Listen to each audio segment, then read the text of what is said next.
welcome back. How lucky we are. I hope you enjoyed lunch, and and I welcome you back. I've had a lot of conversations with you folks over the last couple of days, and one of the comments that's come up over and over again is, how do I make a difference? And I just think about what my father told me, which is, son, you are making a difference. It may not seem like it, but you really are making a difference. And I want you to think about it the same way when you make the journey forward, is you are making a difference, a crucial difference, each and every one of you, in what's going to happen in the future. There are some things standing in our way as far as making progress, and that's what I want to discuss with you over the next hour. It's likely I would be much more popular if I wasn't critical. I've never been a politically correct person. I'm not here to win a popularity contest. I'm here to win. And that's what my plan is. And so if you take offense to anything I say, okay, it's fine. If you misunderstand anything I say, that's a problem. Now, I want to talk to you about some of the hindrances in terms of getting the correct diet across. There are a lot of people out there that don't tell the truth. I'll just be plain and simple. I had a nice conversation with Dr. Collin last evening, and he told me the same thing my father told me, is to tell the truth. I don't know what the motivations of many of these people are. Let's just assume they're being honest, and they'll have to face their maker someday and deal with what they've said and what they've caused in the world. The next hour presentation is about the worst and the best. 1972, Robert Atkins published the Atkins diet. This is a diet based on bacon, brie, and butter. It's the ultimate in the low-carb diet. 1972. Since then, many of us have learned that these kinds of foods are bad for our health, creating heart disease, diabetes, constipation, kidney stones, etc. We've learned those things, and nobody would buy into that kind of concept these days, would they? And plus, we've learned about environmental impact of these kinds of foods. Now, how in the world do you sell somebody a similar low-carb diet, like the Atkins diet? You must take a backdoor approach, because nobody would buy a book called Eat More Animals to Lose Weight, would they? So the new approaches to the low-carb, in other words, virtually no plant food approach, the new books are called Wheat Belly. In other words, eating wheat causes a big belly, and grain brain, in other words, grains damage your brain. It's a backdoor approach to trying to sell you the same low-carb, environmentally unfriendly, destructive, planetary destructive, animal destructive diets. And how do they fool otherwise intelligent people who know that our future really depends upon getting the truth across? Even if it were true that eating all these animal foods result in weight loss, and they do, because they make you sick. Even if it were true, you as people of consciousness and knowledge, you know that this is the wrong thing to do. So to pull off this monumental task of deceiving otherwise intelligent people, they must ignore the bulk of the science, exaggerate the truth, and make false associations.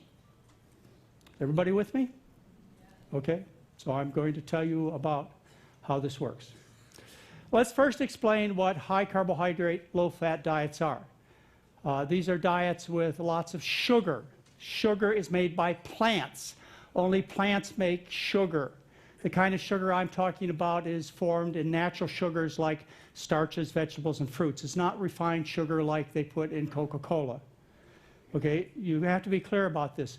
It's adequate in protein, starches, vegetables, and fruits are, loaded with vitamins and minerals, has plenty of fat to nourish your brain, even children's brains.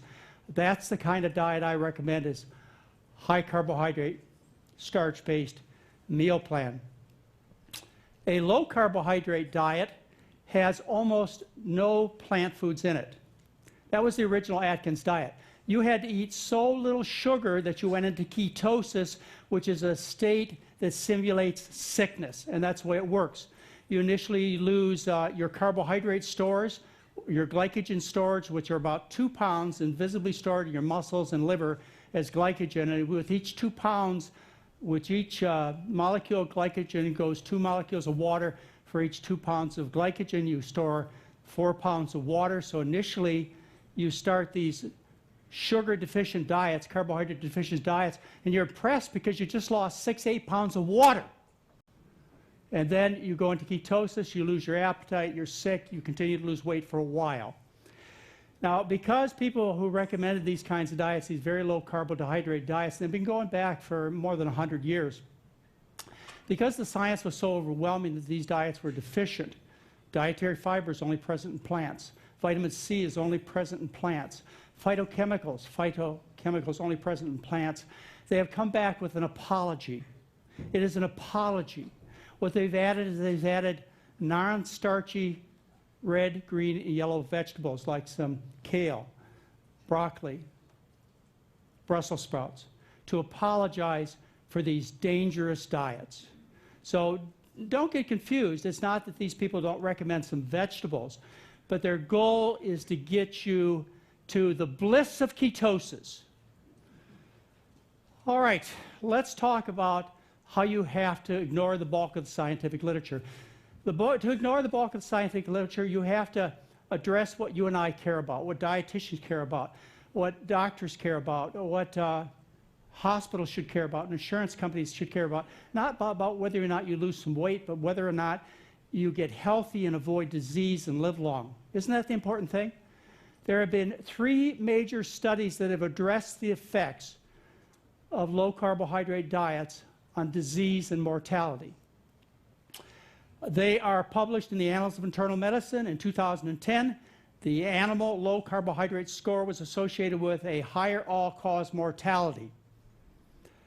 The second study in the British Medical Journal, low carbohydrate, high protein diets used on a regular basis are associated with increased risk of cardiovascular disease. Low carbohydrate diets were associated with significant higher risk of all-cause mortality as published in the open access journal PLOS1. Excuse me, there are no studies that say the opposite, no studies that incriminate high carbohydrate plant-based diets. That's what you care about. You have to exaggerate the truth to get intelligent people to buy into these kinds of diets. And this is the study that they use. It links carbohydrates, sugar, right? Sugar made by plants, stored in the form of starches, vegetables, and fruits. They link it to inflammation. And you've all heard that disease is caused by inflammation, and we're going to talk about that. This is a convoluted theoretical concept that's largely based on a condition called celiac disease. You can read the paper. It's their only stand.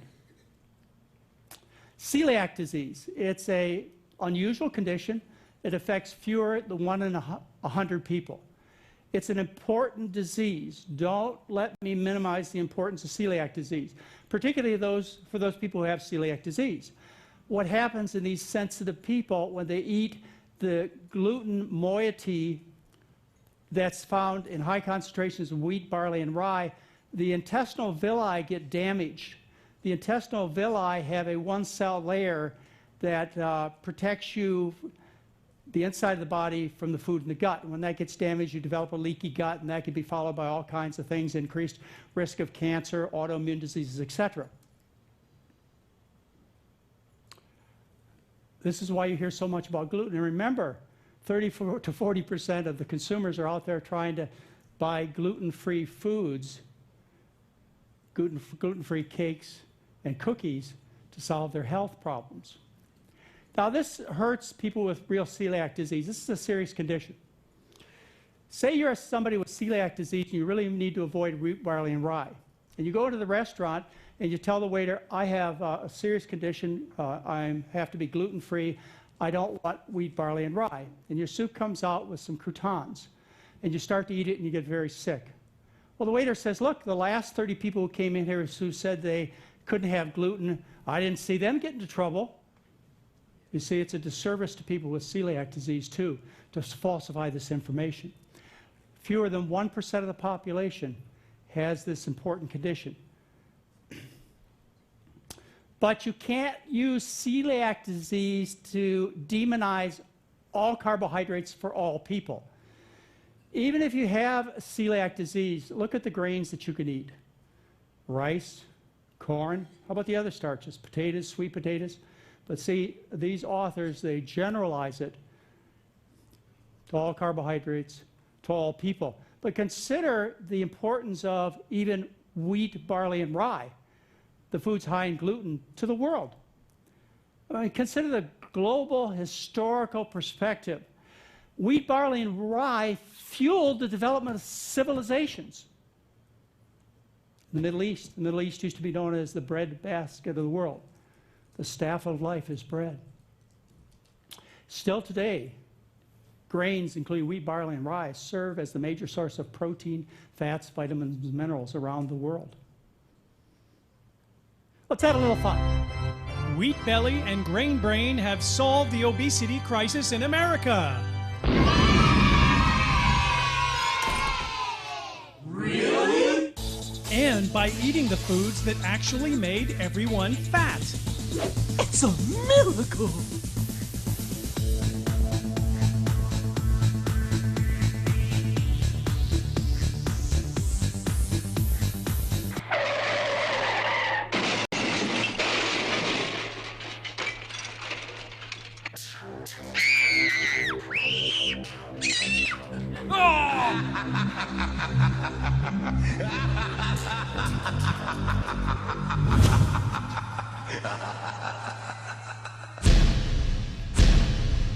Surprise!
Do you understand? Thank you, my good friend Jeff Nelson, for producing this.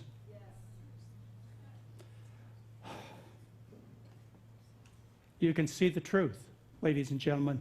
You can see the truth. But these folks, they exaggerate the truth.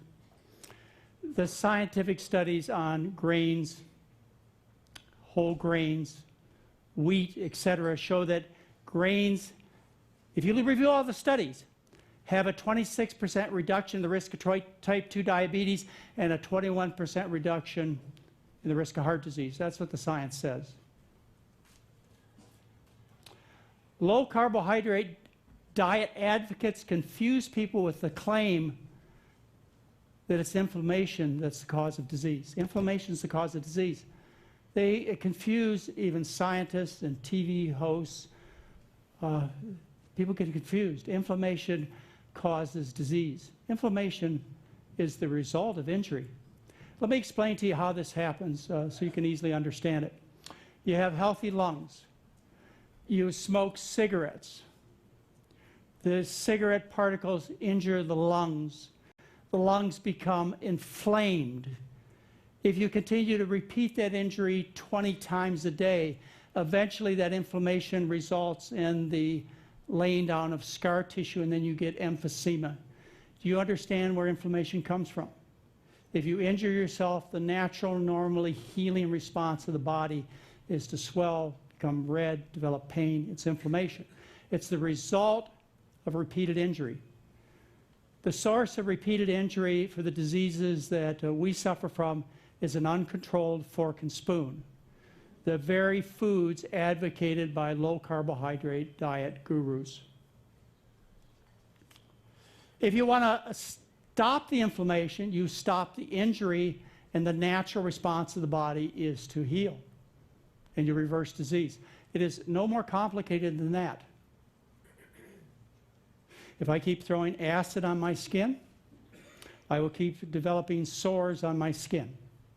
The healing goes on and on and on, but I just keep throwing acid on it over and over again, and my healing processes cannot keep up with the injury.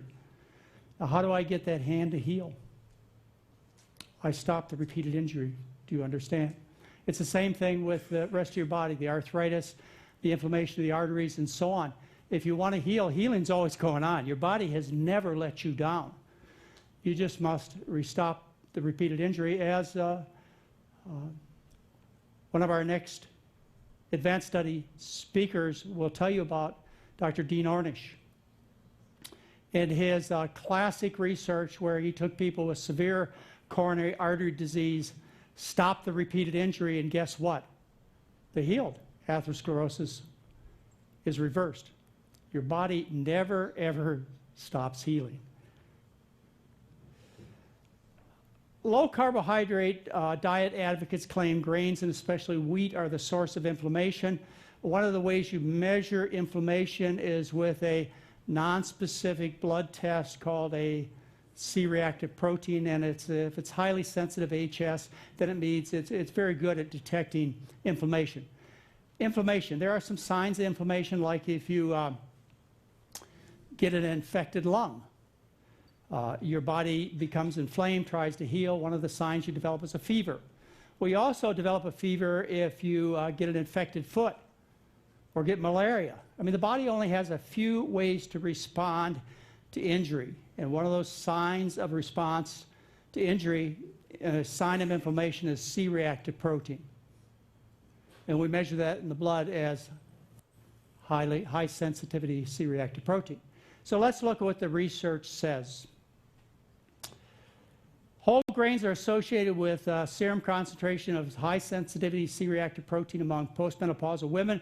Women who consumed 1 serving per day of whole grains had a lower probability of having moderate or elevated C-reactive protein, according to the AHA, American Heart Association, criteria, compared with non-consumers.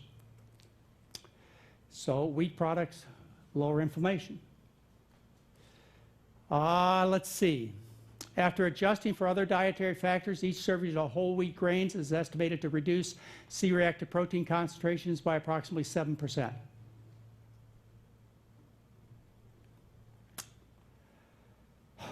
Diets high in whole grains are associated with 20 to 30% reduction in the risk of developing type 2 diabetes. Biomarkers of systemic inflammation tend to be reduced in people consuming high intakes of whole grains. There is no contradictory evidence. Scientific truth is meat, eggs, and dairy foods are the source of inflammation, raising C-reactive protein. In this study, European Journal of Nutrition, 2013, high consumption of whole grain breads is related to lower levels of C-reactive protein, whereas high consumption of red meat is associated with higher levels of inflammation. Biomarkers of inflammation were almost all meat-based in Western patterns. That's what the review articles say. And just this month, the American Journal of Clinical Nutrition, greater red meat intake is associated with unfavorable plasma concentrations of inflammatory and glucose metabolic biomarkers in diabetes-free women. There is no contrary information.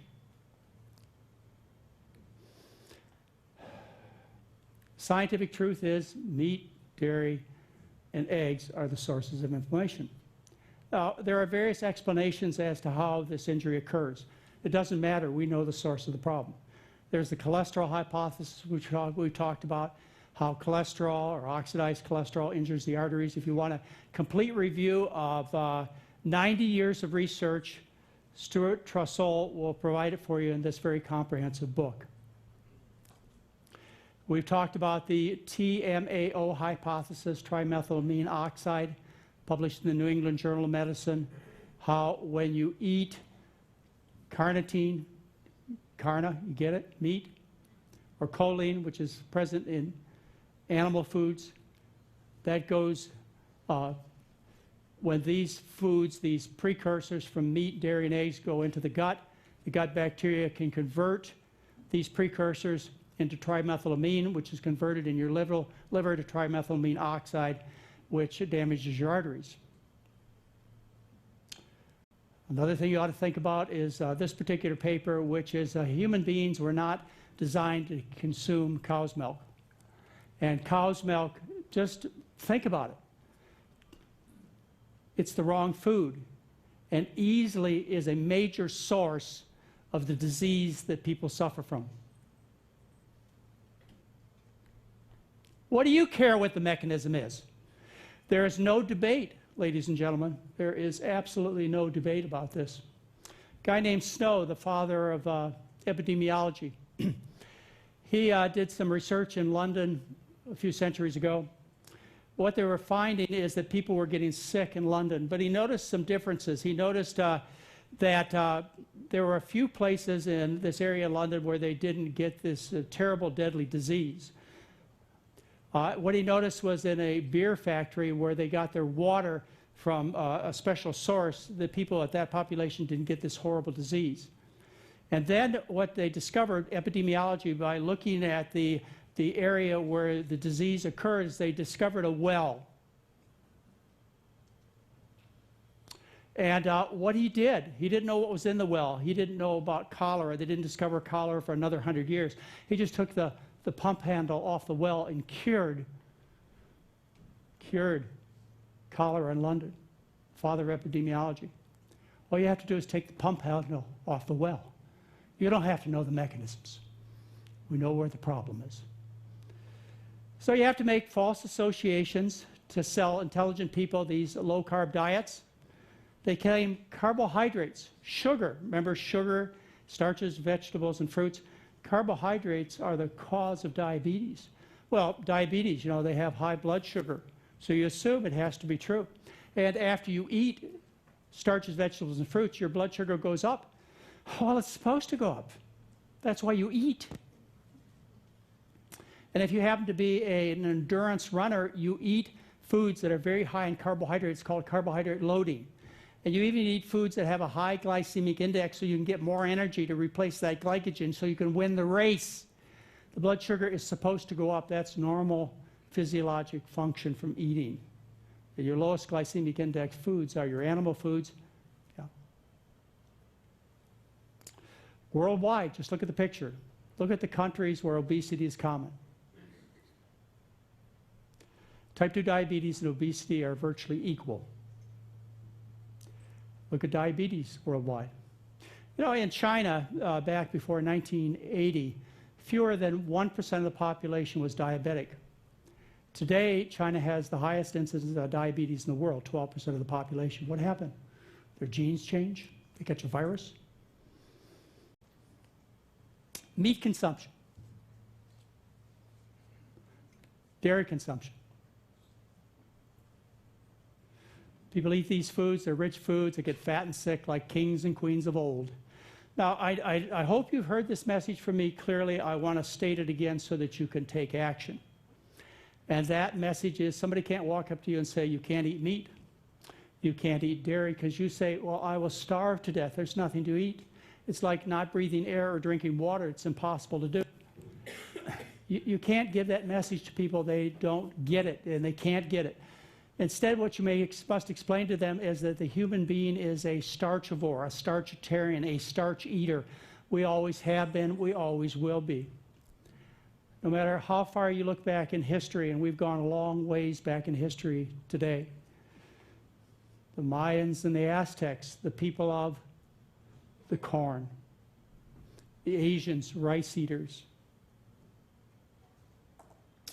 It's always been that way, always will be that way. Human beings are starch eaters. When we give up that common source of calories, starch, we become rich. We get looking like kings and queens and Americans. That's what happens.